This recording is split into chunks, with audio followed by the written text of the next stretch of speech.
Hello, Philosophy Through Film class, Phil 110.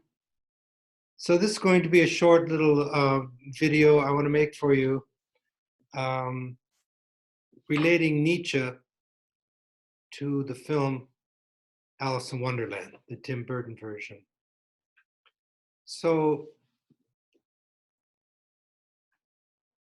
let's think about the storyline a little bit of Alice in Wonderland. When Alice first arrives in Wonderland, there's a big controversy we hear about whether or not it's the right Alice. So this represents the fact that Alice needs to become who she is. She needs to realize her own self, to take whatever potentialities of greatness that lie inside of her and allow them to become actual. She has to become who she is. She's being held back by the very world she finds herself in, Victorian England, dominated by this morality of good and evil, which for which any concessions to the Dionysian become considered evil. But she needs the Dionysian to become who she is. So this is the whole film sort of moves towards the culminating moment in her life where she needs to slay the Jabberwacky. So that's what I wanted to talk about with you in this short little video. What might it mean to slay the Jabberwacky? And how is this related to Nietzsche's philosophy? So let's keep reminding ourselves that we're doing a Nietzschean viewing of this film. We don't want to read Nietzsche's ideas into the film as much as looking at the film from a Nietzschean perspective and trying to see it the way Nietzsche might see it, given his philosophy. So what does it mean to slay the Jabberwacky? Well, let's think about what is this Jabberwacky? Well, as you watch the film, you're going to see the Jabberwacky is the champion of the Red Queen. Well, we already know something about the Red Queen from my last talk. The Red Queen, from a Nietzschean standpoint, might represent the morality of good and evil, which Nietzsche is criticizing, which he believes arises out of a negation of life. Now, this morality of good and evil, then, represented by the Red Queen, has a champion. And this champion then needs to be slayed. So Alice needs to slay the Jabberwacky. If you watch the film, you'll see right at the beginning when she appears in Underland, there's the controversy emerges. Is this the right Alice? And we find out that the right Alice is the one who slays the Jabberwacky. And they take her to Ypsilon, the caterpillar who's absolute. So that might mean that what he says goes. And is this the right Alice? They're asked, and he says, not hardly. And all the way through the film, you find she keeps returning to Ypsilon, and gradually she becomes the right Alice, but not until the very moment before she musters up the courage, the existential courage, to slay the Jabberwacky. So what might it mean to slay the Jabberwacky? To slay the champion of the Red Queen? Well, let's also make another preliminary observation about dreams. Remember, for Nietzsche, dreaming is Apollonian activity, and all art is dream work. So Alice dreams up Wonderland. And all of these characters in the dream are really aspects of her psyche. They all belong to Alice. So in a way, Alice is Ypsilon, and Ypsilon keeps asking, who are you? So that's Ypsilon asking Alice, who are you? But if Ypsilon is a reflection of Alice, an aspect of her psyche, that means she's asking herself, who am I? And when she reflects on that at the beginning of the film, she realizes she's not hardly Alice. And as the film progresses, she becomes more and more Alice until finally, when she musters up the courage to slay the Jabberwacky, then she's Alice. So all these characters are aspects of her psyche. Even the Red Queen is that part of her that's adapting and being obedient to the morality of good and evil, what Nietzsche calls slave morality. And the White Queen, that part of her when she was a younger girl that she lost, that too is another regime buried deeply within Alice's psyche. So all these, and even the Jabberwacky, who's the champion of the Red Queen, that too is Alice. So she has to slay something inside of herself. So what is this inside of herself? Well, it's not just inside of Alice. It's also that which pervades the whole world that she finds herself in Victorian England, which also follows her down into the rabbit hole, into Wonderland. It's in her unconscious as well as her conscious life, like dreams. Sometimes when we dream, we take what happens in our conscious life and it becomes a symbol or a metaphor in our unconscious. So, what does it mean to slay the Jabberwacky? Well, I'm not going to give you explicit directions about that. I want you to make the connection yourself. But let me bring out a very strong theme in Nietzsche. And it's going to run through all the readings that I gave you. One from the early Nietzsche, the Beyond Good, the Birth of Tragedy reading I gave you, the Vanessa Lam commentary on Nietzsche, the chapter Good and Bad, Good and Evil from On the Genealogy of Morals, which I haven't talked about yet, but I also put that on ECN for you to read.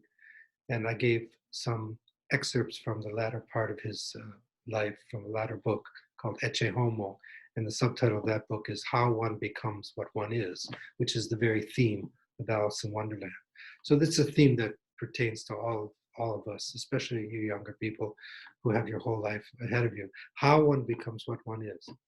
So that question, how one becomes what one is, it sounds like a paradox. How can you become what you already are?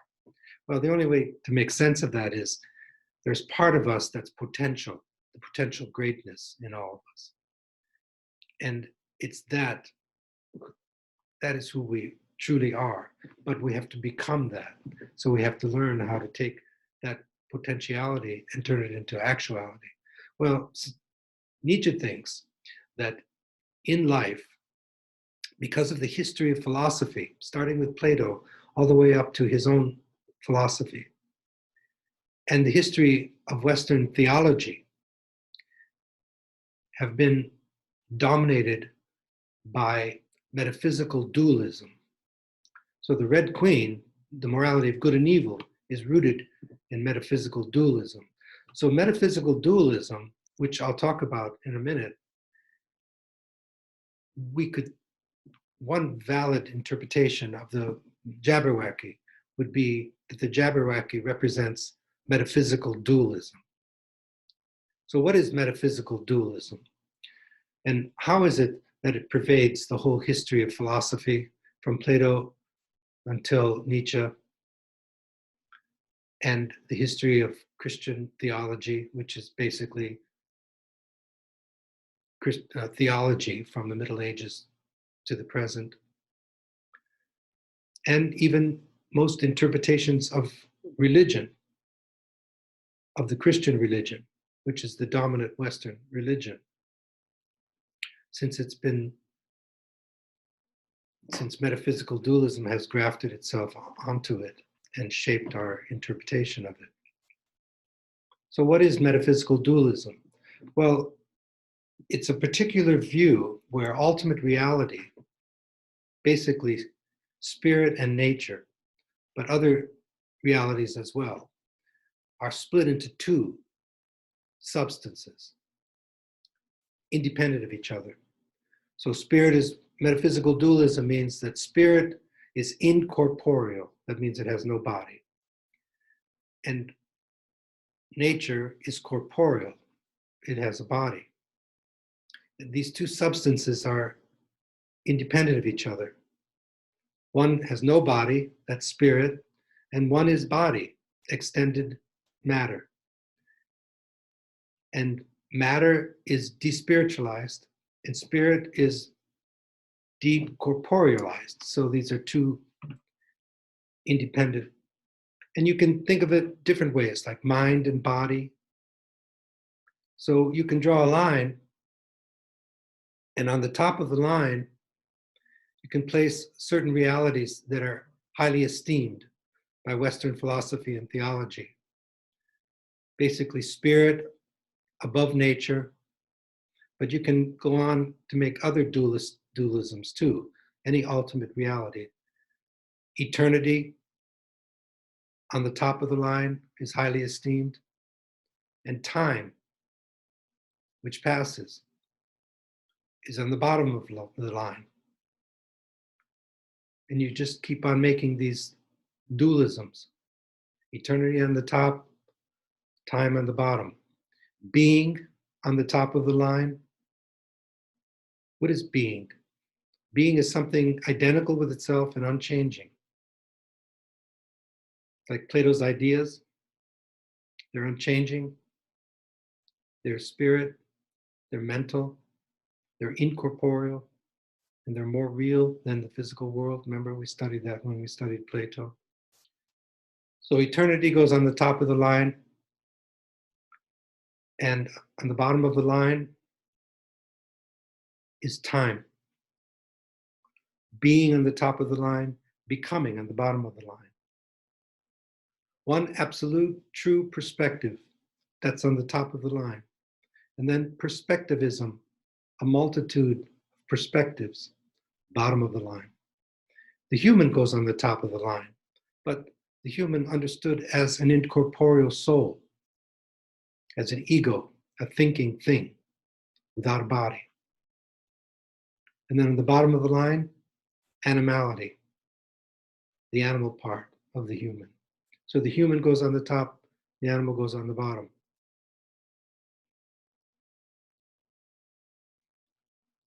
So one could extend the discussion of these dualisms, but ultimately everything on the top of the line, just draw a horizontal line and place all of these things that I mentioned on the top of the line, and then all these other opposites on the bottom of the line.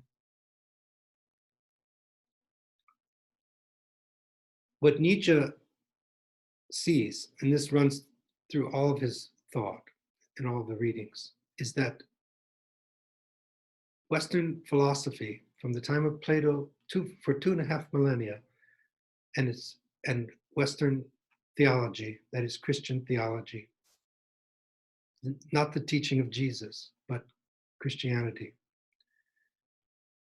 have rooted itself in metaphysical dualism.